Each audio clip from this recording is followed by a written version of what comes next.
അതെന്താ എല്ലാ ഇന്റർവ്യൂവിലും ആൾക്കാര് റോഹന്റെ അടുത്ത് കുറെ അങ്ങനെ ചൂടായിട്ടൊക്കെ സംസാരിക്കും. ഒരു പക്ഷെ നമ്മൾ കാര്യങ്ങൾ തുറന്നു ചോദിക്കുന്നതുകൊണ്ട് ഒരു പക്ഷെ അതിനോട് യോജിക്കാനോ അംഗീകരിക്കാൻ പറ്റാത്തതുകൊണ്ടായിരിക്കാം. ഞാൻ പറഞ്ഞതറിയോ,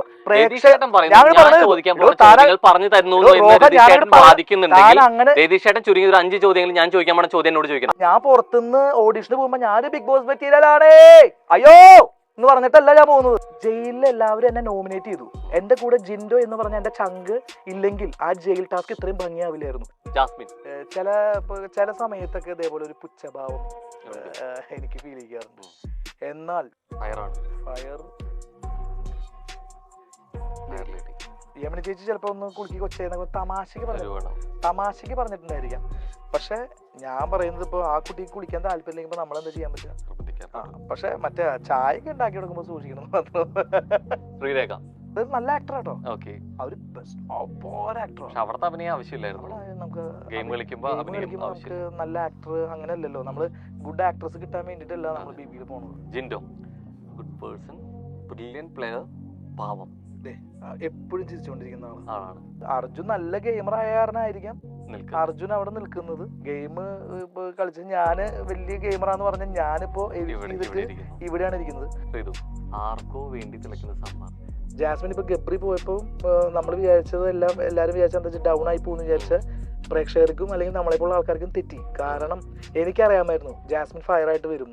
അതെ, പകുതി പണം കൊണ്ട് വീട് പണിയാം, ബാക്കി പകുതി പണം പലിശരഹിതമായി EMI സ്കീമിൽ 50 മാസം കൊണ്ട് തിരിച്ചടച്ചാൽ മതി. Bayath homes for builders, Kerala's leading tech enabled home builder. കൂടുതൽ വിവരങ്ങൾക്ക് താഴെ കൊടുത്തിട്ടുള്ള നമ്പറിൽ ബന്ധപ്പെടുക.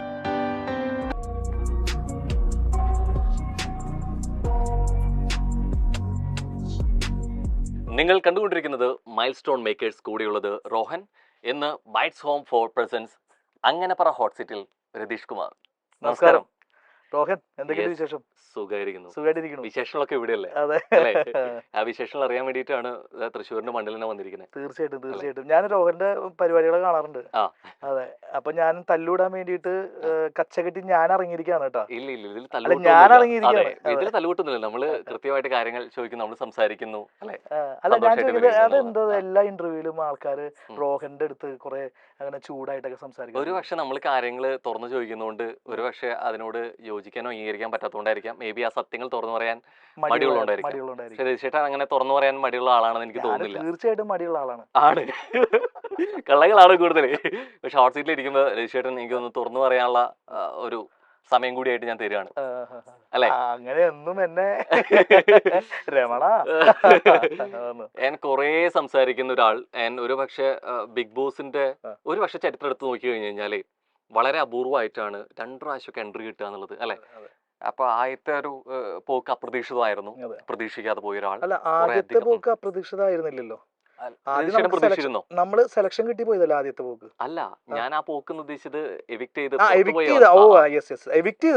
അത് ശരിയാണ്, അപ്രതീക്ഷിതമായിരുന്നു. അതും പ്രതീക്ഷിച്ചില്ല. ഞാൻ വിചാരിച്ച ആദ്യത്തെ പോക്ക് എന്ന് പറഞ്ഞപ്പോഴേ അല്ല, വരവ് എന്നുള്ള രീതിയിലേക്ക് എന്തായാലും മുൻകൂട്ടി അറിയുന്നുണ്ട്. എവിക്ട് ചെയ്യുന്ന എവിക്ഷൻ ഞാൻ വിചാരിച്ചിരുന്നില്ല. അതെ, അത് ഞാൻ വളരെ നല്ല രീതിയിൽ, അതായത് ഒരു BB മെറ്റീരിയൽ ആണെന്ന് വിശ്വസിക്കുന്ന ഒരാളാണ് ഞാൻ. അപ്പോ BBക്ക് വേണ്ട കാര്യങ്ങളൊക്കെ ഞാൻ കൊടുത്തിരുന്നു. പക്ഷെ അപ്പോഴും ബിഗ് ബോസ് എന്ന് പറഞ്ഞ പ്ലാറ്റ്ഫോം എന്ന് പറഞ്ഞാൽ പ്രേക്ഷകരുടെ ഒപ്പം നിൽക്കുന്ന ഒരു പ്ലാറ്റ്ഫോമാണ്. അന്ന് എനിക്ക് വോട്ട് കുറവായിരുന്നു, അതുകൊണ്ടാണ് ഞാൻ എവിക്റ്റ് ആയി പോയത്. അപ്പൊ ഞാൻ എന്റെ കണ്ണിൽ ഞാൻ നല്ല രീതിയിൽ ഗെയിം കളിച്ചിട്ടുണ്ട്, നെഗറ്റീവ് ഓർ പോസിറ്റീവ്. ഞാൻ പോസിറ്റീവായിട്ട് ഗെയിം കളിച്ചു എന്ന് പറയുന്ന ഒരാളല്ല. ഞാൻ ആദ്യത്തെ 3 ദിവസം നെഗറ്റീവ് ഗെയിംസ് ആണ് കളിച്ചത്. ആൾക്കാരെ വെറുപ്പിക്കുന്ന രീതിയിലുള്ള ഗെയിംസ് തന്നെയാണ് കളിച്ചത്. അത് ബോധപൂർവം തന്നെയായിരുന്നു. കാരണം ബോധപൂർവം എന്ന് പറഞ്ഞാലേ ബോധപൂർവം ഒന്നും മുഴുവനായിട്ട് പറയാൻ പറ്റില്ല. കാരണം ഇപ്പൊ നമ്മളിപ്പോ ബിഗ് ബോസ് എന്ന പ്ലാറ്റ്ഫോമിലേക്ക് നമ്മൾ കയറുന്നത്, അവിടെ ഇപ്പൊ നമ്മളിപ്പോ ഇരിക്കുന്നത് ബിഗ് ബോസിലല്ല, അല്ലെ? നമ്മൾ ഇരിക്കുന്നത് എന്റെ തൃശ്ശൂർ നാട്ടിലാണ് ഇരിക്കുന്നത്. നമ്മുടെ നാട്ടില് ഒരുപാട് പ്രശ്നങ്ങൾ, നമുക്ക് കുറെ പ്രശ്നങ്ങൾ ഉണ്ടാവും. ആ പ്രശ്നങ്ങളൊക്കെ നമുക്ക് കുറെ അവിടുന്ന് ഇവിടുന്നൊക്കെ നമുക്ക് കിട്ടും. അതിൽ കയറി വേണമെങ്കിൽ ഇടപെടാം, വേണമെങ്കിൽ വേണ്ട, ഇടപെടണ്ട. പക്ഷെ ആ BBയുടെ ഉള്ളിൽ എന്ന് പറഞ്ഞു കഴിഞ്ഞാൽ അവിടെ നമുക്ക് ചെറിയ എന്തെങ്കിലും കാര്യങ്ങളാണ് കിട്ടുക. അതായത് അവിടെ ഇപ്പൊ അറിയാലോ ബീബിയുടെ ഒരു ഔട്ട് അറിയാലോ. ബീബിയുടെ നമുക്ക് എല്ലാ തരത്തിലുള്ള സന്തോഷം വേണം, സങ്കടം വേണം, കുറച്ച് ഫയർ ആയിട്ടുള്ള കാര്യങ്ങൾ വേണം, പിന്നെ മാത്രമല്ല കുറച്ച് വയലൻസ്, ഒരു ചെറിയൊരു ഇത് വേണം, പ്രൊവോക്കിംഗ് വേണം, അങ്ങനെ എല്ലാം കൂടിയിട്ടാണ് ബീബി. എല്ലാം ഈ പറഞ്ഞ പോലെ സന്തോഷം എന്ന് പറഞ്ഞാൽ ഫുൾ സന്തോഷമായിട്ട് മാറരുത്, അല്ലെങ്കിൽ സങ്കടം എന്ന് പറഞ്ഞാൽ ഫുൾ സങ്കടമായിട്ട് മാറരുത്, എല്ലാം കൊണ്ടും ഒത്തിണങ്ങിയിട്ടുള്ള സംഭവമാണ് ബീബി. അപ്പൊ ഈ ബീബിയുടെ ഉള്ളിതൊക്കെ കിട്ടണമെങ്കിൽ നമ്മള് എന്തെങ്കിലുമൊക്കെ സാധനങ്ങൾ ചെറുതായിട്ട് ക്രിയേറ്റ് ചെയ്തേ പറ്റൂ. ആദ്യ ആഴ്ചയിൽ തന്നെ ഞാൻ 1-ാം ദിവസം തൊട്ട് ഗെയിം കളിച്ച ഒരാളാണ്. റോഹൻ അത് ശ്രദ്ധിച്ചിട്ടുണ്ടായിരിക്കും. കണ്ടന്റ് എന്നുള്ള രീതിയിലേക്ക് ക്രിയേറ്റ് ചെയ്യാനും അല്ലെങ്കിൽ ഒരു ഗെയിം. അല്ല, ഞാൻ അവിടെ ലാലേട്ടനെ ഇൻട്രൊഡ്യൂസ് ചെയ്തിട്ട്, രതീഷ് കുമാർ എന്ന് പറഞ്ഞിട്ട് എന്റെ കാര്യങ്ങളൊക്കെ ഇൻട്രൊഡ്യൂസ് ചെയ്തിട്ട് എന്നെ ലാലേട്ടൻ ബിഗ് ബോസ് ഹൗസിലേക്ക് കയറ്റി ആ കാല് കുത്തി അപ്പം മുതൽ ഞാൻ എന്റെ ആ പാട്ട് വെച്ചിട്ട് എന്റെ ഗെയിം സ്റ്റാർട്ട് ചെയ്തതാണ്. ഉണ്ടാവുണ്ടാവുന്ന പാട്ട് വെച്ചാൽ ഞാൻ ഗെയിം സ്റ്റാർട്ട് ചെയ്തത്. അവിടുന്ന് അങ്ങോട്ട് ഞാൻ എന്റെ ഗെയിം സ്റ്റാർട്ട് ചെയ്ത് കഴിഞ്ഞു. സാധാരണ അങ്ങനെ അതിന്റെ ആവശ്യമില്ല. നമ്മൾ ആൾക്കാരെ പരിചയപ്പെട്ട് മെല്ലെ മെല്ലെ മെല്ലെ മെല്ലെ ഗെയിം സ്റ്റാർട്ട് ചെയ്താൽ മതിയായിരുന്നു. എന്നെ സംബന്ധിച്ചിടത്തോളം രതീഷ് കുമാർ എന്ന വ്യക്തി എന്ന് പറഞ്ഞാൽ ഒരു ഉണ്ടാവുണ്ടാന്ന് പറഞ്ഞൊരു സോങ് മാത്രം കൊണ്ടുവന്ന ഒരാളാണ്. എനിക്ക് പുറത്തൊരു ഇമേജോ അല്ലെങ്കിൽ ഞാൻ പണ്ട് കുറെ പ്രോഗ്രാംസ് ഒക്കെ ചെയ്തിരുന്നു. ഞാൻ ഏഷ്യാനെറ്റിൽ വാൽക്കനാടി എന്ന പ്രോഗ്രാം ആങ്കർ ചെയ്തിരുന്നു. ഏഷ്യാനെറ്റിൽ തന്നെ എന്റെ സിനിമ എന്ന് പറഞ്ഞ പ്രോഗ്രാം ആങ്കർ ചെയ്തിരുന്നു. പിന്നെ കോമഡി കസിൻസ് എന്ന് പറഞ്ഞിട്ട് ഒരു എപ്പിസോഡ്. ഇങ്ങനെ പ്രോഗ്രാം ചെയ്യുന്നു അല്ലെങ്കിൽ ഇത്ര വ്യക്തമായിട്ടുള്ള ധാരണയും പ്ലാനിങ് ഉണ്ടായിരുന്ന ഒരാള് ഒരു പക്ഷെ 85ാമത്തെ ദിവസം അവിടെ എത്തുകയാണെങ്കിൽ പാടാൻ വെച്ചിരുന്ന പാട്ട് വരെ സെറ്റാക്കി മൈൻഡിൽ വെച്ച് കൊണ്ടുവരുന്ന ആള്. ഞാൻ പ്ലാൻ ചെയ്തിട്ടില്ല. 85ാമത്തെ ദിവസം ഞാൻ അവിടെ ഉള്ളപ്പോ എന്ത് പ്ലാൻ ചെയ്യും? ഒന്നാമത്തെ കാര്യം ബിഗ് ബോസ് ഹൗസിൽ പ്ലാൻ ചെയ്തിട്ട് പോയി. രതീഷേട്ടൻ തന്നെ പറഞ്ഞൊരു കാര്യമാണ്, അതിന് പുറത്തിറങ്ങിയപ്പോ 85ാമത്തെ ദിവസം ഞാൻ പാടാൻ വെച്ചിരുന്ന പാട്ടാണെന്ന് പറഞ്ഞാൽ ആ പാട്ട് വരെ ചക്കര ബേബി എന്ന് പറഞ്ഞ പാട്ട്. അതെ, മനസ്സിലായി. 85ാമത്തെ ദിവസം പാടാൻ വെച്ച പാട്ട് എന്ന് പറഞ്ഞാൽ ചക്കര ബേബി എന്ന് പറഞ്ഞ പാട്ടായിരിക്കാം. ഓക്കെ ഓക്കെ ഓക്കെ, അത് ഞാനിപ്പോ പാടി. ഞാനത് പറഞ്ഞിട്ടുണ്ടായിരുന്നു. പറഞ്ഞ കാര്യം ഞാൻ പറയുന്നത്. അതെ, 85ാമത്തെ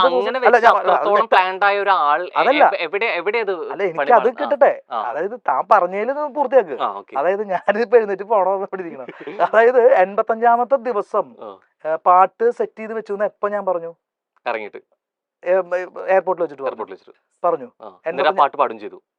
അതാണ് ഞാൻ പറഞ്ഞത്. ഉണ്ടായിരിക്കില്ല എന്തായാലും ചക്കര ബേബി. ചക്കര ബേബി എന്ന് പറഞ്ഞിട്ട് പുതിയൊരു വേറെ എല്ലാം ഈ പറഞ്ഞ പോലെ ഒരു ഉഡായിപ്പ് പാട്ടുകളാണ് കേട്ടോ. നമ്മുടെ പാട്ടുകൾ എന്ന് പറഞ്ഞു കഴിഞ്ഞാൽ വലിയ സംഭവമൊന്നുമല്ല. എല്ലാവരും നല്ല പാട്ട് പാടുമ്പോ പ്ലാനിങ്ങിന്റെ കേസല്ലേ. ഇത്രയും പ്ലാനിങ് ഉണ്ടായിരുന്ന ഒരാൾ ആ പാട്ട് വരെ ഇത്രത്തോളം അല്ലെ പ്രീ പ്ലാൻഡ് ആയിട്ട് ചെയ്തിരുന്ന എവിടെയാ പക്ഷെ പണി പാളുന്നത്? എവിടെ പാളിയത്? പാളിയതെന്ന് പറഞ്ഞാൽ ഞാൻ ഇപ്പോഴും പറയുന്നത് എനിക്ക് പണി പാളിയിട്ടില്ല. ഇല്ല, കാരണം പണി പാളിയിട്ടില്ല എന്ന് പറഞ്ഞതിന്റെ കാര്യം ഞാൻ പറഞ്ഞുതരാം. അതിനു മുമ്പ് ഈ 85ാമത്തെ ദിവസം ഞാൻ വെച്ച പാട്ടാണെന്ന് ഞാൻ പറഞ്ഞില്ലേ, അത് പ്ലാൻ ചെയ്ത് പോയതല്ല. അത് ആ സമയത്ത് ചിലപ്പോ ഞാൻ പറഞ്ഞതായിരിക്കാം. 85ാമത്തെ ദിവസം എനിക്ക് ഈ പാട്ട് പാടിക്കോളാം എന്ന് ഞാൻ മനസ്സിൽ വിചാരിച്ചിട്ടില്ല. അതിപ്പോ നമ്മൾ എയർപോർട്ടിൽ നിന്ന് ഇറങ്ങുമ്പോ ഞാൻ 85ാമത്തെ ദിവസം അത് വെറുതെ ആ പറച്ചില്ല അങ്ങോട്ട് പറഞ്ഞു പോയതായിരിക്കാം. അല്ലാതെ ബിഗ് ബോസ് ഹൗസിന്റെ ഉള്ളിൽ പ്ലാൻ ചെയ്ത് പോയിട്ടുള്ള ഒരു കാര്യം നടക്കില്ല. നമ്മൾ എന്തിപ്പോ റോഹൻ ബിഗ് ബോസ് ഹൗസിൽ അടുത്ത തവണ സീസൺ 7 കയറാണെങ്കിൽ, റോഹനെ പോലത്തെ ഒരാൾ കയറാണെങ്കിൽ റോഹൻ അത് മനസ്സിലാവും. എങ്ങനെ അല്ല ഞാൻ നിൽക്കണോ അതോ പോണോ? അപ്പൊ ഞാൻ പറഞ്ഞു തീർക്കട്ടെ. അതായത് 85ാമത്തെ ദിവസം അത് വിടും. പ്ലാൻ ചെയ്ത് ഞാൻ ഒരിക്കലും പോയിട്ടില്ല. അതായത് ബിഗ് ബോസ് ഹൗസിന്റെ ഉള്ളിൽ ഞാൻ പ്ലാൻ ചെയ്തിട്ട് പോയിട്ടില്ല. പ്ലാൻ ചെയ്ത് പോയി കഴിഞ്ഞാൽ ഒരിക്കലും നമുക്ക് അപ്പൊ ഇപ്പോഴത്തെ ഈ ഇന്റർവ്യൂ ഇത് പ്ലാൻഡ് ആണ്. കാരണം റോഹൻ എനിക്ക് എല്ലാ സാധനങ്ങളും എല്ലാ ചോദ്യങ്ങളും പറഞ്ഞു തന്നിട്ടുണ്ട്. ആ ചോദ്യങ്ങൾക്കുള്ള മറുപടിയാണ് ഞാൻ പറഞ്ഞത്. പറഞ്ഞു തന്നിട്ടുണ്ടല്ലോ.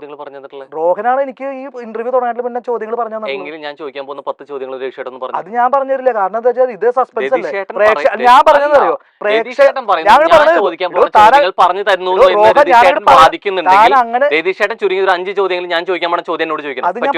കാരണം ഞാൻ പറഞ്ഞു വെക്കൂ, റോഹൻ ഈ പ്ലാൻ ചെയ്തിട്ട് എന്റെ അടുത്ത് ഈ ചോദ്യങ്ങളൊക്കെ ചോദിച്ചിട്ടുണ്ടായിരുന്നു. പ്രേക്ഷകരുടെ എന്തൊക്കെയാണ് മറുപടി പറഞ്ഞത് റോഹൻ എനിക്ക് പറഞ്ഞു തന്നിട്ടുണ്ടായിരുന്നു. ആ മറുപടിയാണ് ഞാനിപ്പോ പറഞ്ഞു തരുന്നത്. ആ 5 ചോദ്യങ്ങൾ എനിക്ക് തിരിച്ച് പറയാൻ പറഞ്ഞാൽ എനിക്ക് പറയാൻ പറ്റില്ല. എനിക്ക് എങ്ങനെ പറയാൻ പറ്റും? ഇങ്ങനെ ചോദ്യങ്ങൾ ചോദിക്കാൻ പറഞ്ഞിരുന്നു എന്ന് പറഞ്ഞ ഒരാള് അതിവിടെ അവകാശിപ്പിക്കുന്നുണ്ടെങ്കിൽ അവകാശവാദം തെളിയിക്കും. 5 ചോദ്യം ആണോ? അല്ല. അപ്പൊ അത് പ്ലാൻഡ് ആണോ? അല്ല, അതും പ്ലാൻഡ് അല്ല. അതായത് ഞാൻ പറയുന്നത് എന്താ അറിയോ, ഇപ്പൊ ഞാൻ റോഹനെ ആദ്യമായിട്ട് കാണാണ്. റോഹന്റെ പരിപാടികളൊക്കെ ഞാൻ കണ്ടിട്ടുണ്ട്, ഇന്റർവ്യൂസ് ഒക്കെ കണ്ടിട്ടുണ്ട്. പക്ക ഫയറാണ് റോഹൻ. ഞാൻ ഇങ്ങനെ ഒരു ഇന്റർവ്യൂ ആദ്യമായിട്ട് കൊടുക്കുകയാണ്. കാരണം റോഹന്റെ പ്രോഗ്രാമിന്റെ സ്റ്റൈൽ ഇതായതുകൊണ്ട് മാത്രമാണ് കേട്ടോ ഞാൻ ഇങ്ങനെ സംസാരിക്കുന്നത്. അല്ലെങ്കിൽ ഞാൻ ഇങ്ങനെ സംസാരിക്കാത്ത ഒരാളാണ്. ഈ ഒരു ഇന്റർവ്യൂ പ്ലാൻഡ് ആണോ? ഞാനിപ്പോ പറഞ്ഞപ്പോ റോഹൻ ഭയങ്കരമായിട്ട് ഇങ്ങോട്ട് പ്രവോക്ഡ് ആയി. 10 ചോദ്യങ്ങൾ എനിക്ക് പറയാൻ പറ്റില്ല. കാരണം ഇത് പ്ലാൻഡ് അല്ല. ഈ ഇന്റർവ്യൂ പ്ലാൻഡ് അല്ല. ഇപ്പൊ ഞാൻ പ്ലാൻഡ് ആന്ന് പറഞ്ഞാൽ റോഹന്റെ വിഷമം എനിക്ക് മനസ്സിലായി. കാരണം ഞാൻ പ്ലാൻഡ് ആയെന്ന് പറഞ്ഞ പ്രേക്ഷകർ തെറ്റിദ്ധരിച്ചു കഴിഞ്ഞാൽ റോഹൻ ഇപ്പൊ എന്താ പറഞ്ഞത് എൻ്റെ അടുത്ത് 5 ചോദ്യങ്ങൾ ഞാൻ പറഞ്ഞു തന്ന് രജിഷേട്ടൻ തിരിച്ച് പറഞ്ഞു തരണമെന്ന് പറഞ്ഞു. അല്ല ഞാൻ പറഞ്ഞു വെക്കൂ, പറഞ്ഞു തരണമെന്ന് പറഞ്ഞു. അപ്പൊ പ്ലാൻഡ് ആണ് എന്ന് ഞാൻ പറഞ്ഞപ്പോ റോഹൻ പ്രവോക്ഡ് ആയി. ഇതേപോലെ തന്നെ ബിഗ് ബോസ് ഹൗസിൽ ഞാൻ പ്ലാൻ ചെയ്ത് പറഞ്ഞാൽ ഞാൻ പ്രവോക്ട് ആവുന്നു എന്ന് കണ്ടു കഴിഞ്ഞാൽ എന്തുകൊണ്ട് റോഹൻ അത് ആക്സെപ്റ്റ് ചെയ്തില്ല? കാരണം രതീഷേട്ടൻ പറഞ്ഞ സ്റ്റേറ്റ്മെന്റിൽ തിരുത്തി. രതീഷേട്ടൻ ഓൾറെഡി പറഞ്ഞൊരു കാര്യം ഇറങ്ങി വന്നിട്ട് 85ാമത്തെ ദിവസം ഞാൻ പാടാൻ വെച്ച പാട്ട് അല്ല അതിന് അതിനുള്ള മറുപടി കഴിഞ്ഞല്ലോ. 85ാം ദിവസം ഞാൻ പറഞ്ഞു. ഒന്നാമത്തെ കാര്യം റോഹൻ ഞാൻ അങ്ങോട്ട് പറഞ്ഞു കേൾക്കും. ചോദ്യം ഇല്ലില്ല, ഞാൻ ഒന്നില്ലെങ്കിൽ റോഹൻ ഞാൻ അങ്ങോട്ട് പറയുന്നത് കേൾക്കണം, അല്ലെങ്കിൽ ഞാൻ അവിടുന്ന് എഴുന്നേറ്റ് പോകും. രതീഷേട്ടൻ ഞാനും ചോദിക്കുന്നത് കംപ്ലീറ്റ് കേൾക്കണ്ടേ? അല്ല, ഞാൻ 85ാമത്തെ ദിവസം ക്ലാരിഫിക്കേഷൻ ഞാൻ തന്നതാണ്. ഞാനത് അറിയാതെ പറഞ്ഞു പോയതാണ്. നിങ്ങൾ അതും എന്നെ രതീഷേട്ടൻ അതിന് തുടർച്ച ഇത് പറഞ്ഞുകൊണ്ടാണ് ഞാൻ ഇത് ചോദിച്ചത്. അല്ലേ? അല്ല, താൻ എന്താണ് പറഞ്ഞത്? റോഹൻ എന്താണ് പറഞ്ഞത്? റോഹൻ പറഞ്ഞത് എന്താ വെച്ച് കഴിഞ്ഞാൽ ഇത് പ്ലാൻഡ് ആയിട്ട് പോയിട്ടുള്ള സംഭവം എന്ന് പറഞ്ഞു. ബിഗ് ബോസ് ഹൗസിന്റെ ഉള്ളിൽ ഞാൻ പറയണ കേൾക്കൂ. ഞാൻ ഇപ്പോഴും രതീഷേട്ടൻ പറഞ്ഞ് ഞാൻ കേൾക്കുന്നുണ്ട്. ഞാൻ ചോദ്യം ചോദിക്കാൻ കംപ്ലീറ്റ് ചെയ്യുന്നില്ല. രതീഷേട്ടനോട് ഞാൻ ചോദിച്ച ചോദ്യം വളരെ സിമ്പിൾ ആണ്. അങ്ങനെ വന്ന് മുൻകൂട്ടി പറഞ്ഞു ഞാൻ ഷോസ് ചെയ്തിരുന്നതാണ്, അവിടുത്തെ കാര്യങ്ങൾ അറിയാം, ഞാൻ ഭയങ്കര ബിഗ് ബോസ് മെറ്റീരിയൽ ആണെന്ന് പറഞ്ഞു.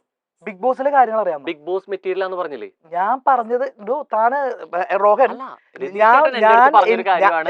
ഞാനൊരു ബിഗ് ബോസ് മെറ്റീരിയൽ ആണെന്ന് പറഞ്ഞു. അത് ശരിയാണോ റോഹൻ? ഞാനൊരു ബിഗ് ബോസ് മെറ്റീരിയൽ ആണെന്ന് എനിക്ക് തോന്നുന്നു. കാരണം ഞാൻ അവിടെ ഒരാഴ്ച ഗെയിം കളിച്ച കാരണമാണ് എനിക്ക് തോന്നിയത്. മനസ്സിലായില്ലേ? ഞാൻ പുറത്തുനിന്ന് ഓഡിഷന് പോകുമ്പോ ഞാനൊരു ബിഗ് ബോസ് മെറ്റീരിയൽ ആണേ അയ്യോ എന്ന് പറഞ്ഞിട്ടല്ല ഞാൻ പോകുന്നത്. മനസ്സിലായില്ലേ? ഞാൻ ഓഡിഷന് പോയിട്ട് എത്രയോ ഓഡിഷൻ പങ്കെടുത്തിട്ട് എത്രയോ പേരിൽ നിന്നാണ് എന്നെ സെലക്ട് ചെയ്തത്. അപ്പോഴൊന്നും ഞാനൊരു ബിഗ് ബോസ് മെറ്റീരിയൽ ആണെന്ന് എനിക്ക് അറിയുന്നുണ്ടായിരുന്നില്ല. ബിഗ് ബോസിന്റെ ഉള്ളിൽ കയറി ഞാൻ കളിച്ചു കഴിഞ്ഞപ്പോ, അതായത് കളിച്ചു കഴിഞ്ഞ ഒരാഴ്ചത്തെ ഒരു കാര്യങ്ങൾ നോക്കിയപ്പോ ഞാൻ ഇപ്പൊ പറയുന്നു ഞാനൊരു ബിഗ് ബോസ് മെറ്റീരിയൽ ആയിരുന്നു എന്നാണ് പറഞ്ഞത്. അല്ലാതെ സെലക്ഷന് മുന്നേ ഞാനൊരു ബിഗ് ബോസ് മെറ്റീരിയൽ ആണ് സാർ, അത് കാരണം എന്നെ ബിഗ് ബോസിലേക്ക് എടുക്കണം സാർ, അല്ലാതെ ശരിയാവില്ല സാർ എന്ന് പറഞ്ഞിട്ടല്ല പോയത്. ഞാൻ ഓഡിഷന് പങ്കെടുക്കുന്നവരെ ഞാനൊരു ബിഗ് ബോസ് മെറ്റീരിയൽ ആയിരുന്നില്ല. എനിക്ക് ഞാൻ ഇങ്ങനെ സംസാരിക്കുന്നു എന്നുള്ള കാര്യം വരെ എനിക്ക് ഉറപ്പുണ്ടായിരുന്നില്ല. അവര് കാര്യങ്ങൾ ഓഡിഷന് പങ്കെടുത്ത് അവര് കാര്യങ്ങൾ ചോദിക്കുമ്പോ എനിക്ക് എങ്ങനെയായിരിക്കും, ഞാൻ തൃശ്ശൂരിൽ നിന്ന് വരുന്ന, ഞാനൊരു സാധാരണ കുടുംബത്തിൽ നിന്ന് വരുന്ന സാധാരണ ഒരാളാണ്, എനിക്ക് ബിഗ് ബോസിൽ സെലക്ഷൻ കിട്ടുന്നവരെ എനിക്ക് ഉറപ്പുണ്ടായിരുന്നില്ല. പക്ഷെ ഞാൻ കുറെ ഓഡിഷനുകൾ പങ്കെടുത്താണ് എനിക്ക് സെലക്ഷൻ കിട്ടിയത്. ഒരാഴ്ച ഞാൻ അവിടെ ബിഗ് ബോസ് ഹൗസിൽ ഇരുന്ന കാരണമാണ് ഞാൻ പറഞ്ഞു ഞാനൊരു ബിഗ് ബോസ് മെറ്റീരിയൽ തന്നെയാണ് എന്ന് പറയുന്നത്. എന്റെ കോൺഫിഡൻസ് എങ്കിൽ അങ്ങനെ ഒരു സ്ട്രാറ്റജിയും അങ്ങനെ ഒരു കാര്യങ്ങളും കോൺഫിഡൻസ് ഉണ്ടായിരുന്ന ഒരാൾ അടുത്ത പ്രാവശ്യം പോകുന്നതും പ്രതീക്ഷിക്കുന്നത് എന്താ? മത്സരാർത്ഥിയായിട്ട് തന്നെയല്ലേ? അല്ല, ഞാൻ പറഞ്ഞല്ലോ, അവര് പറഞ്ഞത് എന്റെ അടുത്ത് ഗസ്റ്റ് ആയിട്ടാണ് എന്നെ വിളിച്ചിട്ടുണ്ടായിരുന്നത്. ഓക്കെ, അതായത് എന്നെ വിളിച്ചിട്ടുണ്ടായിരുന്നു ഗസ്റ്റ്. ആദ്യം മത്സരാർത്ഥിയാണ് വിളിച്ചിട്ടുണ്ടായിരുന്നത്. ആദ്യത്തെ ആഴ്ച വിക്റ്റ് ആയപ്പോ എനിക്കറിയാം ഞാൻ പോവില്ല എന്ന് വിചാരിച്ചിരുന്ന ഒരാളാണ് ഞാൻ നെഗറ്റീവ് ഗെയിംസ് ആയാലും പോസിറ്റീവ്. അവസാനത്തെ 2 ദിവസം ഞാൻ നല്ല ഹ്യൂമർ ട്രാക്ക് ഞാൻ പിടിച്ചിട്ടുള്ളായിരുന്നു. സോറി ട്ടാ, റേസ് ആയാലും സോറി. അല്ല, ഞാൻ പറഞ്ഞതാണ്. എന്തറിയോ, അല്ല ഈ പ്രോഗ്രാമിന്റെ സ്റ്റൈലായാണ് ഞാൻ പറഞ്ഞത്. പിന്നെ വേറെ കാര്യം എന്താ വെച്ച് കഴിഞ്ഞാൽ തന്റെ അടുത്ത് നമുക്ക് എന്തും പറയാലോ എന്ന് വിചാരിച്ചിട്ട് പറഞ്ഞതാണ്. ഓക്കെ, വേറെ ഒന്നും വിചാരിക്കണ്ട. ബിഗ് ബോസിന്റെ പോലെ തന്നെ ഞാൻ പറയുന്നു, ഒന്നും വിചാരിക്കരുത്. സോറി, കണ്ടന്റ് നല്ല ജാമ്യ. അല്ല, അവസാനത്തെ 2 ദിവസം ഞാനിത് പോസിറ്റീവ് ആയിട്ട് ഹ്യൂമർ ട്രാക്ക് പിടിച്ചു പോയതാണ്. ഹ്യൂമർ ട്രാക്ക് പിടിച്ചു പോയപ്പോ എനിക്കറിയാമായിരുന്നു, അതായത് എനിക്ക് പ്രേക്ഷകരുടെ ഇടയിലേക്ക് പേരൊന്ന് രജിസ്റ്റർ ചെയ്യാൻ വേണ്ടിയിട്ട് എനിക്ക് അവിടെ സമയമില്ല. അപ്പൊ ഞാൻ പറയട്ടെ, ഞാനിപ്പോ എന്റെ പേര് രജിസ്റ്റർ ചെയ്യണമെങ്കിൽ പല വഴികളും ഉണ്ട്. ഇപ്പൊ നേരത്തെ ഓടിയിട്ട പോലെ അയ്യോ അമ്മേ രക്ഷിക്കണേ എന്ന് പറഞ്ഞിട്ട് ഒരു 20 മിനിറ്റ് ഞാൻ അങ്ങനെ ഓടിയിട്ട് കഴിഞ്ഞാൽ പ്രേക്ഷകർ ധാരണവൻ ഏതോ ഒരുത്തം വന്നിട്ട് ഓടിയിട്ടുണ്ടല്ലോ, ഇവനെ കൊണ്ട് ഞാൻ തോറ്റു, ഒരു രക്ഷയിലില്ല ഇവനെ കൊണ്ട്, അല്ലെങ്കിൽ തന്റെ അടുത്ത് വന്നിട്ട് നിർത്തിക്കാൻ മനസ്സിലായ എന്ന് പറഞ്ഞു കഴിഞ്ഞാലും അല്ല, ഞാൻ പറഞ്ഞെന്തറിയോ, ഞാൻ പറഞ്ഞു അങ്ങനെ പറഞ്ഞു കഴിഞ്ഞാലും എനിക്ക് വേണമെങ്കിൽ രജിസ്റ്റർ ചെയ്യാമായിരുന്നു. ഞാൻ അവിടെ പ്രയോഗിച്ചത് ഒരു കണ്ടന്റ് പോലെ, അതായത് കുറെ ആദ്യത്തെ 3 ദിവസത്തെ കണ്ടന്റ് വീണ്ടും ഞാൻ സോറി പറയുന്നു. അപ്പൊ ആദ്യത്തെ 3 ദിവസം ഞാൻ എന്റെ പേര് രജിസ്റ്റർ ചെയ്യാൻ വേണ്ടിയിട്ട് പ്രേക്ഷകരുടെ ഇടയിലേക്ക് എങ്ങനെയും എന്റെ പേര് രജിസ്റ്റർ ചെയ്യണം. അതിനു വേണ്ടിയിട്ട് അവിടുത്തെ ചെറിയ ചെറിയ കാര്യങ്ങൾ ഞാനത് ഒന്ന് ഊതി വീർപ്പിച്ച് വലുതാക്കിയിട്ട് ഞാൻ അവിടെ ഗെയിം കളിച്ചു. ആ ഗെയിം കളിച്ചത് നെഗറ്റീവ് ആയി പോയി. പക്ഷെ അതിന്റെ ഉള്ളിൽ നിൽക്കുമ്പോൾ ഞാൻ നെഗറ്റീവ് ഗെയിമാണോ കളിക്കുന്നത് പോസിറ്റീവ് ഗെയിമാണോ കളിക്കുന്നത് എനിക്ക് അറിയാൻ പറ്റില്ല. കാരണം അവിടുത്തെ ഉള്ളില് പോയി കഴിഞ്ഞാൽ പിന്നെ പുറത്തത്തെ കാര്യങ്ങളൊന്നും അറിയില്ല. കിട്ടുന്നത് നമ്മൾ എടുക്കുക എന്നുള്ളതാണ്. അവിടെ നമ്മൾ പറയില്ലേ, പ്രകൃതിയിൽ നിന്നും നമുക്ക് കുറെ സാധനങ്ങൾ കിട്ടും. ആ സാധനങ്ങൾ മുഴുവൻ നമ്മൾ എടുക്കുക എന്നുള്ള. അതേപോലെ അതിന്റെ ഉള്ളിൽ കുറെ ഗെയിമുകളുണ്ട്. അത് നെഗറ്റീവ് ഗെയിമാണോ പോസിറ്റീവ് ഗെയിമാണെന്ന് എനിക്കറിയില്ല. ഉള്ള ഗെയിമുകൾ എടുത്തിട്ട് പ്ലക്ക് ചെയ്തിട്ടാണ് എന്റെ പേര് രജിസ്റ്റർ ചെയ്യാൻ വേണ്ടി ഞാൻ നോക്കിയത്. അത് ഞാൻ പ്രയോഗിച്ച പോലെ തന്നെ എന്റെ പേര് അവിടെ രജിസ്റ്റർ ചെയ്തിട്ടുണ്ടായിരുന്നു. അത് കഴിഞ്ഞിട്ട് പിന്നെ ഹ്യൂമർ ട്രാക്ക് പിടിക്കാം എന്ന് വിചാരിച്ചിട്ട് ഹ്യൂമർ ട്രാക്ക് പിടിച്ചതല്ല. ജാൻമണി എനിക്കൊരു മേക്കപ്പ് ഇട്ട് തന്നു, ഒരു രാക്ഷസന്റെ പോലത്തെ ഒരു മേക്ക് ഓവർ എടുത്തു തന്നു. എന്നിട്ട് ജാൻമണി പറഞ്ഞു, ഇത് രതീഷേട്ടാ എന്നോട് സ്നേഹമുണ്ടെങ്കിൽ രതീഷേട്ടൻ ഈ മേക്കപ്പ് ഇന്ന് വൈകുന്നേരം വരെ അഴിക്കരുതെന്ന് പറഞ്ഞു. അപ്പൊ തൊട്ടിട്ടാണ് ഞാൻ ഹ്യൂമർ ട്രാക്ക് പിടിച്ചത്. അത് വന്നു ചേർന്നതാ. ജയിലിൽ എല്ലാവരും എന്നെ നോമിനേറ്റ് ചെയ്തു. എന്റെ കൂടെ ജിൻഡോ എന്ന് പറഞ്ഞ എന്റെ ചങ്ക് ഇല്ലെങ്കിൽ ആ ജയിൽ ടാസ്ക് ഇത്രയും ഭംഗിയാവില്ലായിരുന്നു, ഇത്രയും ഹ്യൂമർ ആവില്ലായിരുന്നു. അപ്പൊ അവസാനത്തെ ഞാൻ പറയുന്നു, അവസാനത്തെ 2 ദിവസമാണ് അത്ര എനിക്ക് വോട്ടുകൾ കൂടാൻ തുടങ്ങിയത്. ഭയങ്കരമായിട്ട് വോട്ടുകൾ കൂടി തുടങ്ങി. എൻ്റെ ഇത് മെല്ലെ മെല്ലെ കയറി തുടങ്ങി, വോട്ടുകൾ കയറി തുടങ്ങി. അവസാനത്തെ 2 ദിവസം ഞാൻ ഹ്യൂമർ എടുത്ത കാരണമാണ്. ആ ഹ്യൂമർ സ്ട്രാറ്റജി ഞാൻ ആദ്യം തന്നെ എടുത്തു കഴിഞ്ഞാൽ ഒരു പക്ഷേ എനിക്ക് എവിക്റ്റ് ആവില്ലായിരുന്നു. പക്ഷെ അത് ആദ്യത്തെ 3 ദിവസം നെഗറ്റീവ് ഗെയിം കളിച്ചിട്ട് അവസാനത്തെ 2 ദിവസം വോട്ട് കയറിയപ്പോഴേക്കും വോട്ട് ബാങ്ക് വെള്ളിയാഴ്ച ക്ലോസ് ചെയ്തപ്പോൾ എനിക്ക് അവിടുന്ന് എവിക്റ്റ് ആയിട്ട് പോരേണ്ടി വന്നു. എന്ന് വെച്ചിട്ട് ഞാനൊരു കളിക്കാൻ അറിയാത്ത ഒരാള് എന്നല്ല, എല്ലാവരും നമ്മളെ അംഗീകരിച്ച കാരണമാണല്ലോ എന്നെ 2ാം വട്ടവും ഗസ്റ്റ് ആയിട്ട് അവിടേക്ക് എന്നെ വിളിച്ചത്. അങ്ങനെ 2ാമത്തെ വട്ടവും ഗസ്റ്റ് ആയിട്ട് വിളിക്കുന്നുണ്ടെങ്കിൽ പിന്നെ എന്തിനാണ് എവിക്റ്റ് ചെയ്തത് എന്നുള്ളൊരു ചോദ്യം അവിടെ ഇല്ലേ? എന്താണ് എവിക്ഷൻ? അത് ഞാൻ പറയട്ടെ, ഗസ്റ്റിന് എവിക്ഷൻ ആവശ്യമില്ല. അത് നല്ലൊരു ചോദ്യമാണ്. അത് ഞാനും ഒരു എന്റെ മനസ്സിൽ ഞാൻ ചോദ്യം ഉണ്ടായിരുന്നു. കാരണം എന്താ വെച്ചാൽ 5 പേർക്കും രതീഷ് കുമാർ എവിക്റ്റഡ് എന്ന് പറഞ്ഞിട്ട് അങ്ങനെ എഴുതി കാണിച്ചു. അതൊരു ഫണ്ട് രീതിയിൽ നമുക്ക് എടുത്താൽ മതി. ഞാൻ അങ്ങനെയാണ് ഇപ്പൊ എടുക്കുന്നത്. ഞാൻ ആദ്യം വിചാരിച്ചു എന്തിനാണ് ഗസ്റ്റ് ആയിട്ട് പോയ ഒരാളെ എന്തുകൊണ്ടാണ് എവിക്റ്റഡ് എന്ന് പറയുന്നത് എന്ന് വെച്ച് കഴിഞ്ഞാൽ അവരതൊരു ഫണ്ട് രീതിയിലാണ്. കാരണം ഞാൻ കൺഫെഷൻ റൂമിന്റെ ഉള്ളിൽ കൂടെ വന്ന ഒരാളാണ്. ലാലേട്ടൻ തന്നെയാണ് എന്നെ ഇങ്ങനെ ഒരാളുണ്ട് കൺഫെഷൻ റൂമിലേക്ക് ജിൻഡോ പോകൂ, ജിൻഡോ പോയിട്ട് ഇങ്ങനെ ഒരാളുണ്ട് തനിക്കൊരു തോളായിട്ട് ഒരാൾ വന്നിട്ട് എന്ന് പറഞ്ഞിട്ട് ജിൻഡോ ആണ് എന്നെ BB ഹൗസിലേക്ക് കയറ്റുന്നത് ലാലേട്ടൻ വഴി. ലാലേട്ടനാണ് എന്നെ ഇൻട്രൊഡ്യൂസ് ചെയ്തിട്ട് വീണ്ടും ഇങ്ങനെ ഒരാൾ വന്നിട്ടുണ്ട് എന്ന് പറഞ്ഞത്. 2ാമതും എന്നെ ലാലേട്ടന്റെ അടുത്തേക്ക് കൊണ്ടുപോയി. എന്നിട്ട് ലാലേട്ടൻ കുറെ സംസാരിച്ചു. ആദ്യം എവിക്റ്റ് ആവുന്നതിനെക്കാട്ടിലും കൂടുതൽ, ആദ്യം എവിക്റ്റ് ആയിട്ട് സംസാരിച്ചതിനെക്കാട്ടിലും കൂടുതൽ ലാലേട്ടൻ ഇത്തവണ സംസാരിച്ചു. അവർക്ക് വേണമെങ്കിൽ ബിഗ് ബോസ് ടീമിന് തന്നെ കൺഫെഷൻ റൂം വഴി തന്നെ തിരിച്ചുവിടാം. പക്ഷെ അവരത് ചെയ്തില്ല. അപ്പൊ ആ രതീഷ് കുമാർ എവിക്റ്റഡ് എന്ന് പറഞ്ഞിട്ട് അവിടെ എഴുതി കാണിക്കുമ്പോൾ എനിക്കും തോന്നിയതാണ്, തന്റെ സംശയം അല്ലെങ്കിൽ പ്രേക്ഷകർക്ക് ഉണ്ടായ സംശയം, എന്റെ വീട്ടുകാർക്ക് ഉണ്ടായ സംശയം എനിക്കും ഉണ്ടായതാണ്. കാരണം ഞാനൊരു മത്സരാർത്ഥി അല്ലാത്ത എന്നെ എന്തിനാ എവിക്റ്റ് ചെയ്യുന്നു എന്ന് തോന്നി. പക്ഷെ ലാലേട്ടന്റെ അടുത്തേക്ക് എത്തിക്കാനുള്ളൊരു മാർഗം അവർ ഉണ്ടാക്കിയതായിരിക്കാം, അല്ലെങ്കിൽ ഒരു ഫൺ എന്ന രീതിയിൽ ഉണ്ടാക്കിയതായിരിക്കാം. വ്യക്തമായിട്ട് ലാലേട്ടൻ പറഞ്ഞിട്ട് 3 or 4 ദിവസമാണ് അദ്ദേഹം അവിടെ കാണൂ എന്ന് ലാലേട്ടൻ പറഞ്ഞിട്ടുണ്ടായിരുന്നു. എന്റെ അടുത്ത് പറഞ്ഞിട്ടുണ്ടായിരുന്നു ഒരാഴ്ച എന്നാണ് എന്റെ അടുത്ത് പറഞ്ഞിട്ടുണ്ടായിരുന്നത്. അപ്പോ അങ്ങനെ ഇരിക്കുമ്പോ വീണ്ടും എനിക്ക് ബിഗ് ബോസ് ടീം ഒരു വലിയൊരു വാല്യൂ ആണ് തന്നത്. കാരണം വീണ്ടും ലാലേട്ടന്റെ അടുത്തേക്ക് ആ വാല്യൂ തരുന്നു എന്ന് പറയുമ്പോൾ തന്നെ ഫസ്റ്റ് ആദ്യത്തെ വരവിൽ ഇത്രയും നന്നായിട്ട് ഗെയിം പ്ലാൻ ചെയ്തിരുന്ന, കണ്ടന്റ് ക്രിയേറ്റ് ചെയ്തിരുന്ന ഒരാൾ രണ്ടാമത്തെ ഒരു പ്രാവശ്യം വരുമ്പോ ശരിക്കും ഗെയിം പ്ലാൻ ചെയ്യുമ്പോഴല്ലേ നന്നായിട്ട് കളിക്കാൻ പറ്റുക. എന്നിരുന്നാലും 2ാമത്തെ പ്രാവശ്യത്തിലേക്ക് വരുമ്പോഴും ഒരു ഗെയിം ചെയ്യാൻ പറ്റാത്ത രീതിയിലേക്ക് അല്ലെങ്കിൽ മത്സരാർത്ഥിയായിട്ടല്ലാതെ ഒരു ഗസ്റ്റ് ആയിട്ട് വിളിക്കുമ്പോൾ ശരിക്കും ഒരു നിരാശ തോന്നുന്ന കാര്യമല്ലേ? ഭയങ്കരമായിട്ട് നിരാശ തോന്നിയിരുന്നു, വളരെയധികം നിരാശ തോന്നിയിരുന്നു. കാരണം അത് ഞാനിപ്പോ തോന്നിയിട്ടില്ല എന്ന് പറഞ്ഞു കഴിഞ്ഞാൽ ഞാൻ പറയുന്നത് അങ്ങനെ ഒരു നിരാശ ഉണ്ടായിട്ട് പിന്നെ എന്തുകൊണ്ടാണ് 2ാമതും പോകാൻ തയ്യാറായത്? എനിക്കൊരു പ്രതീക്ഷ ഉണ്ടായിരുന്നു. അതായത് ഗസ്റ്റ് ആയിട്ട് വിളിച്ചിട്ട് ഒരാഴ്ച കഴിഞ്ഞാൽ എന്നെ ഗെയിമർ ആക്കും അല്ലെങ്കിൽ കണ്ടസ്റ്റന്റ് ആക്കും. അങ്ങനെ ഒരു ഓപ്ഷൻ ഉണ്ടായിരുന്നു. സാധ്യതകളും പറഞ്ഞിട്ടില്ല. ഒരു സാധ്യത എന്റെ മാത്രം മനസ്സിലെ ഒരു തോന്നലായിരുന്നു അത്. അവർ ഒരാഴ്ചത്തേക്ക് ഗസ്റ്റ് ആയിട്ടാണ് വിളിച്ചത്. അപ്പൊ എന്തായാലും നമുക്ക് വളരെ പെട്ടെന്ന് ഒരു ചെറിയൊരു സെഗ്മെന്റിലോട്ട് പോവാം. റെഡിയാണോ? ഞാൻ റെഡിയാണ്. എപ്പോഴും റെഡിയാണ് അല്ലേ? കുഴപ്പിക്കുന്ന സെഗ്മെന്റ് ആണോ? ഇല്ല, വളരെ വളരെ സിമ്പിൾ അല്ലേ? സോ ഞാൻ കയ്യില് ശരിയായിട്ട് വാങ്ങിക്കോളൂ, അനുഗ്രഹിക്ക. അതെ, എന്താ എഴുത്താണി കൂടി എടുത്തോളൂ. Thank you. നോമിതിൽ എന്താ എഴുതണ്ടേ പറയാ. ഇപ്പോ എന്തായാലും ഇത്ര ദിവസം അവിടെ നിന്നു അല്ലെങ്കിൽ പുറത്തുനിന്ന് കണ്ടു, ഏകദേശം അവിടുത്തെ കണ്ടസ്റ്റൻസിന്റെ എന്താണ് രൂപം, എങ്ങനെയാണ് ക്യാരക്ടറിനെ കുറിച്ച് കൃത്യമായിട്ട് ബോധ്യമുള്ള ഒരാളാണ് അല്ലെ? ഓരോരുത്തരുടെ മത്സരാർത്ഥികളുടെ പേര് ഞാൻ പറയും. ആ പേര് അവരെ കുറിച്ച് കേൾക്കുമ്പോ മനസ്സിൽ വരുന്നത് എന്താണോ അത് വരയ്ക്കാം. സിംബോളിക് ആയിട്ട്. അതായത് ആരെ വെച്ചിട്ടും താരതമ്യപ്പെടുത്താം. എന്ത് ഉൽപ്പന്നമാവാം, ജീവികളാവാം, പ്രൊഡക്റ്റ് ആവാം, എന്തും ആവാം. എന്താണ് അവരുടെ ക്യാരക്ടർ അല്ലെങ്കിൽ എന്താണ് അവരിൽ നിന്ന് മനസ്സിലാക്കിയത്? അങ്ങനെ കലാകാരനാണ്, എനിക്കറിയാം. പാടും നന്നായിട്ട് വരയ്ക്കും ചെയ്യും. ആര് പറഞ്ഞു? ചേച്ചി പറഞ്ഞു. എന്റെ തലവരെ ശരിയല്ല. തലവരെ സ്വന്തമായിട്ട് വരയ്ക്കാൻ പറ്റിയ നന്നായിരുന്നു. നല്ല വരായതുകൊണ്ടല്ലേ കിട്ടിയത്. അതാ ശരിയാണ്. തുടങ്ങാം. തുടങ്ങാം. എനിക്ക് വരയ്ക്കാനൊന്നും അറിയില്ല, നോക്കാം. അതായത് ആളുടെ മുഖമല്ല വരയ്ക്കണ്ടേ, മനസ്സിലായി, ഇഷ്ടമുള്ള എന്തിനേയും ഉപയോഗിക്കാം. മനസ്സിലായി. തീപ്പെട്ടി, സോപ്പ്, സോപ്പും പെട്ടി, book. Clear, ready. So jasmine. Yes.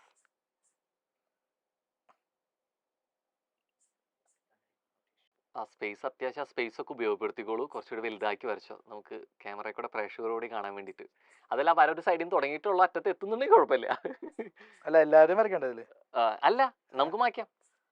ഒരാളെന്നെ വലുതാക്കി വരച്ചോളൂ, നമുക്ക് മായ്ക്കാനുള്ള അവസരം തരാം. ഞാൻ ചെറുതാക്കി വരച്ചത്, അതുകൊണ്ടാണ് ആദ്യമേ എല്ലാവർക്കും സ്പേസ് ഇട്ടതാണല്ലേ. വേണ്ട, വലുതാക്കി വരച്ചോളൂ.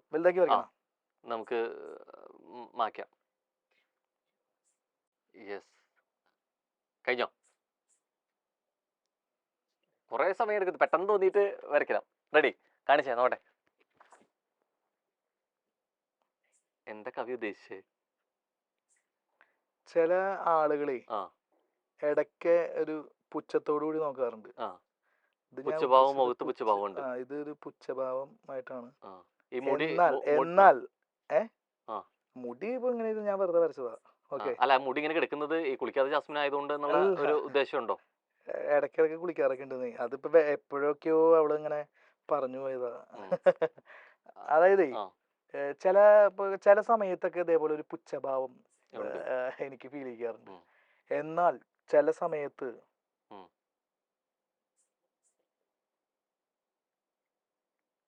Fire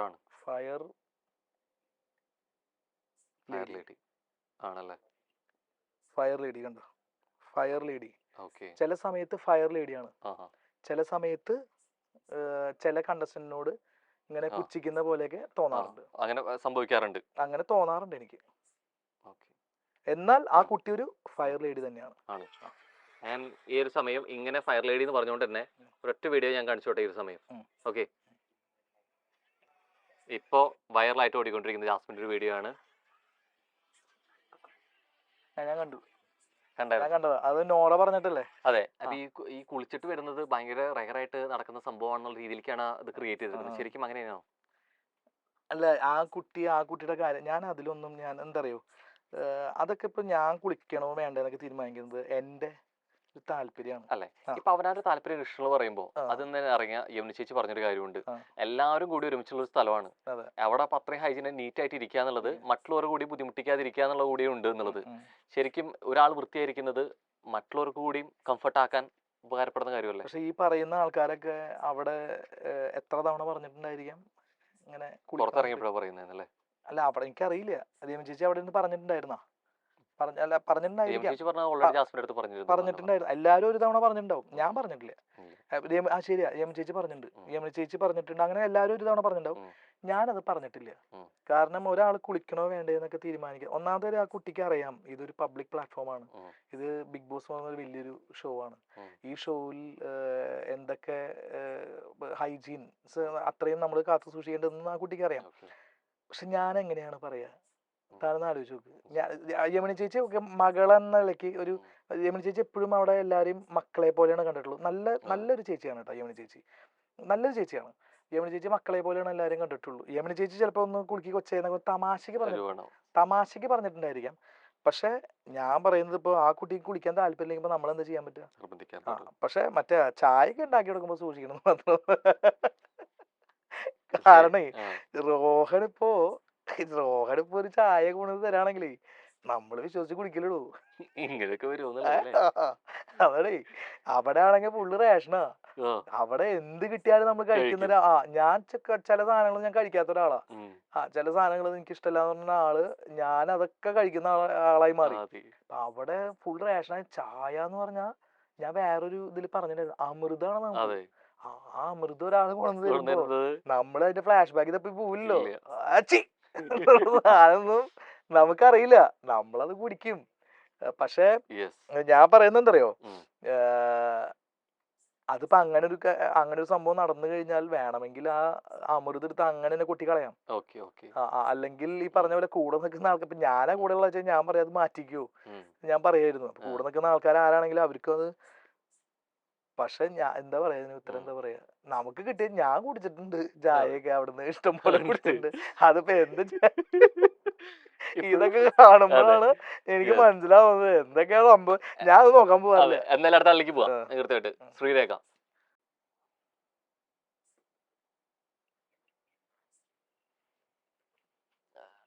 good actress. ഈ ഗുഡ് ആക്ട്രസ് പറയുമ്പോൾ അതിൽ 2 തരം ഉണ്ട്. അവിടെ നല്ല അഭിനേത്രി ആവണു എന്നുള്ളതാണോ? അവിടെയും നല്ല അഭിനേത്രിയാണ് അവിടെ അതേ എല്ലാ ആള്. അതായത് ഞാൻ പറയണത് എന്തറിയോ, ചേച്ചി ഗെയിമർ ആണോ എന്ന് ചോദിച്ചു കഴിഞ്ഞാൽ ചേച്ചി ഗെയിമൊക്കെ കളിക്കുന്നുണ്ട്. പക്ഷെ ചേച്ചിക്ക് കൂടുതൽ ഈ ആക്ട് ചെയ്തിട്ട് നടക്കാനാണ് ചേച്ചിക്ക് ഭയങ്കര ഇഷ്ടം. ഇഷ്ടം കൂടുതൽ. അപ്പൊ അത് പോരാ, ഗെയിമും കാര്യങ്ങളൊക്കെ കളിക്കണം. പക്ഷെ ചേച്ചി ഗെയിം കളിക്കുമ്പോഴും അഭിനയിച്ചോണ്ടിരിക്കണോ? അല്ല, അത് ഞാൻ പറയട്ടെ, ചേച്ചി നല്ല ഗെയിമറാ. അത് എനിക്ക് ചില സമയത്ത് തോന്നിയിട്ടുണ്ട് ആക്ട് ചെയ്യായിരുന്നു. ഞാനിപ്പോ എഴുതിയിട്ടുണ്ട്. കാരണം അത് നല്ല ആക്ടറാട്ടോ, അവര് ആക്ടർ. അവിടുത്തെ അഭിനയം ആവശ്യമില്ലായിരുന്നു. നമുക്ക് ഗെയിം കളിക്കുമ്പോ നമുക്ക് നല്ല ആക്ടർ അങ്ങനെയല്ലല്ലോ. നമ്മള് ഗുഡ് ആക്ട്രസ് കിട്ടാൻ വേണ്ടിട്ടല്ല നമ്മൾ ബിബിയിൽ പോണത്. പെട്ടെന്ന് മാറ്റി അടുത്ത ആളെ തരാം. പക്ഷെ നല്ല ഗെയിമറാണ്. ജിൻഡോ. ജിൻഡോ എന്ന് പറഞ്ഞാൽ കുറെ നന്നായിട്ട് ആലോചിക്കുന്നുണ്ടല്ലോ. എഴുത്താവരുത്തിട്ട് നമുക്ക് വരണം. ആ ഉള്ളിലെ ഉറങ്ങിക്കിടക്കുന്ന വരയ്ക്കുള്ള കഴിവ് പുറത്തു വരട്ടെ. ആദ്യത്തിൽ അത് കൃത്യമായിട്ട് വന്നു, രണ്ടാമത്തിൽ ബുദ്ധിപരമായി നീക്കുമായിരുന്നു. യെസ്, തിരിച്ചോളൂ.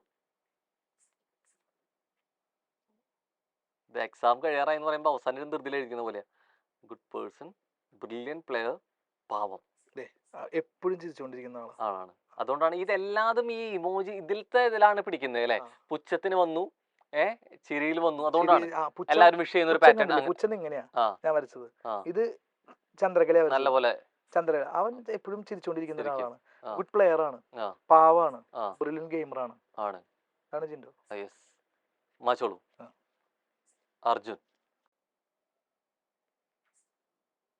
വളരെ പെട്ടെന്ന് കഴിഞ്ഞല്ലോ, രണ്ടാമതൊന്നും ആലോചിക്കാൻ കൂടി നിന്നിട്ടില്ല. എല്ലാ എവിക്ഷനും കാണാറില്ലേ അർജുൻ സേഫ് എന്ന്?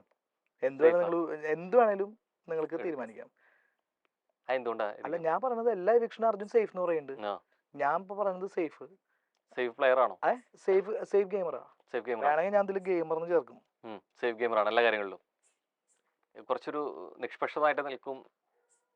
ഓക്കെ, അതുകൊണ്ട് തന്നെ എല്ലാ എവിക്ഷനിലും വരുമ്പോ സേഫ് ആവാറുണ്ട്. സേഫ് ഗെയിമറാണ്. ഒന്നും ചെയ്തതായിട്ട് എനിക്ക് തോന്നുന്നില്ല, അറിയില്ല. അപ്പൊ അത്രയൊക്കെ മതിട്ടാ. എന്ത് ചെയ്ത ഞാനിപ്പോ എവിടെ ഇരിക്കുന്നത്? ഔട്ട്. അവനിപ്പോ അവിടെയാണ് കേട്ടോ. അതായത് അർജുൻ നല്ല ഗെയിമർ ആയ കാരണമായിരിക്കാം അർജുൻ അവിടെ നിൽക്കുന്നത്. അർജുൻ ഇപ്പൊ 58 എപ്പിസോഡ് കഴിഞ്ഞു. അർജുൻ ഇപ്പോഴും അവിടെയാണ്. ഗെയിം ഇപ്പൊ കളിച്ച് ഞാന് വലിയ ഗെയിമറാന്ന് പറഞ്ഞ ഞാനിപ്പോ എഡിറ്റ് ചെയ്തിട്ട് ഇവിടെയാണ് ഇരിക്കുന്നത്. അപ്പൊ അവന്റെ ആ സ്ട്രാറ്റജി നന്നായിരിക്കും. സേഫ് ഗെയിം അവന്റെ ഒരു സ്ട്രാറ്റജി ആയിരിക്കാം. അവൻ പുറത്തേക്ക് വരും. ഞാൻ പറഞ്ഞത് എന്താ വെച്ചാൽ അവൻ നല്ലൊരു ഗെയിം, ഞാൻ അവന്റെ അടുത്ത് സംസാരിച്ചിട്ടുള്ളതാണ് അർജുന്റെ അടുത്ത്. അർജുൻ നല്ലൊരു ഗെയിമറാണ്. അർജുൻ ഒന്നുകൂടി ഒന്ന് പുറത്തേക്ക് വന്നു കഴിഞ്ഞാൽ നല്ലതാണ്. പക്ഷെ അർജുൻ എവിക്ഷനിൽ വരാറുണ്ട്, എവിക്ഷനിൽ സേഫ് ആവാറുണ്ട്. അല്ല, നോമിനേഷനിൽ വരാറുണ്ട്, എവിക്റ്റ് ആവാറില്ല, സേഫ് ആവാറുണ്ട്. പക്ഷെ സേഫ് ഗെയിമർ ആയിട്ടാണ് എനിക്ക് ഫീൽ ചെയ്യിക്കുന്നത്. പക്ഷെ ഇപ്പോഴും ഞാൻ പറയുന്നു, അങ്ങനെ പറയുന്ന അർജുൻ ഇപ്പോഴും ഉള്ളത് ബിഗ് ബോസ് ഹൗസിന്റെ ഉള്ളിലാണ്. 58 എപ്പിസോഡ് കഴിഞ്ഞു. ഞാൻ സേഫ് ഗെയിമർ അല്ലായിരുന്നു എന്ന് പറഞ്ഞ് ഞാൻ ഇരിക്കുന്നത് ഇവിടെയാണ്. ഔട്ടായി പോയ ഒരാളാണ് ഞാൻ. അപ്പോ ഞാൻ എന്റെ മനസ്സിൽ തോന്നിയത് പറഞ്ഞു മാത്രം. അവൻ അവിടെ ഇരിക്കുന്നുണ്ട്, അവൻ അവിടെ വിജയിച്ചു നിൽക്കുന്നു, ഞാനിവിടെ പരാജിതനായി നിൽക്കുന്നു. പരാജയമൊന്നും ഇല്ല അല്ലേ? ഞാൻ വെറുതെ കൂട്ടി പറഞ്ഞ. എനിക്കറിയാം ഞാൻ പരാജയനല്ല. ശ്രീതു.